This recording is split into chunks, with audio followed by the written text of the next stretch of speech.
journalistes qui ont dénoncé dès les premiers jours, et même avant le 7 octobre, ce qui se passait à Gaza et en Palestine. J'ai écrit, j'ai relayé, j'ai interrogé le droit international, j'ai nommé les morts, et pourtant je me suis sentie souvent seule au sein des rédactions françaises. Isolée, marginalisée, parfois traitée de menteuse, accusée de partialité, de complicité, parfois même de soutenir le terrorisme. Parce que j'écrivais et j'exprimais ce qui se passait.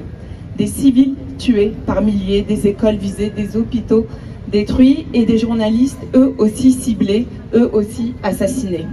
Aujourd'hui, je suis là pour qu'on se souvienne, pour qu'on refuse ce silence, ce vide qui s'installe et pour que les 222 journalistes palestiniens ne soient pas une nouvelle fois réduits au silence. Car dire leur nom, c'est résister à l'effacement, c'est leur rendre la dignité qu'on leur a arrachée et c'est aussi rappeler que les journalistes palestiniens ne sont pas des dommages collatéraux. Ils sont la voix d'un peuple que l'on tente d'écraser, ils sont les yeux du monde, ceux qui documentaient l'indocumentable. Mohamed Abou Hattab tué en direct alors qu'il venait de finir son reportage pour Al Jazeera. Hind Abou Zahir abattu avec son père, également journaliste. Youssef Dawas, journaliste de terrain, fauché alors qu'il couvrait une évacuation. Ahmed Abou Hussein, Yasser Moutarja, Rafat El Najjar, etc. Certains ont été tués avec leur famille entière, d'autres visés simplement à transmettre. Tous sont morts pour avoir voulu montrer et personne n'a été poursuivi pour leur assassinat.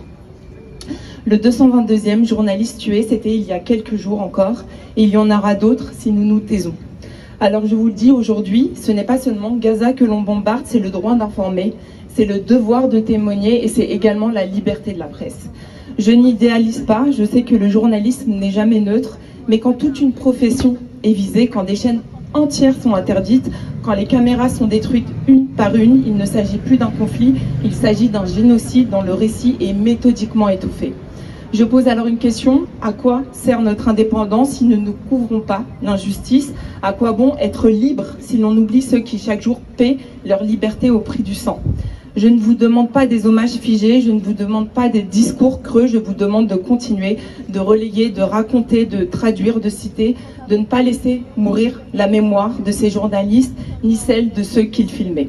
Nous avons le choix aujourd'hui entre l'amnésie et la conscience, entre la lâcheté confortable et le sursaut, et je choisis le sursaut, et j'espère que vous serez nombreux à le choisir aussi. Merci.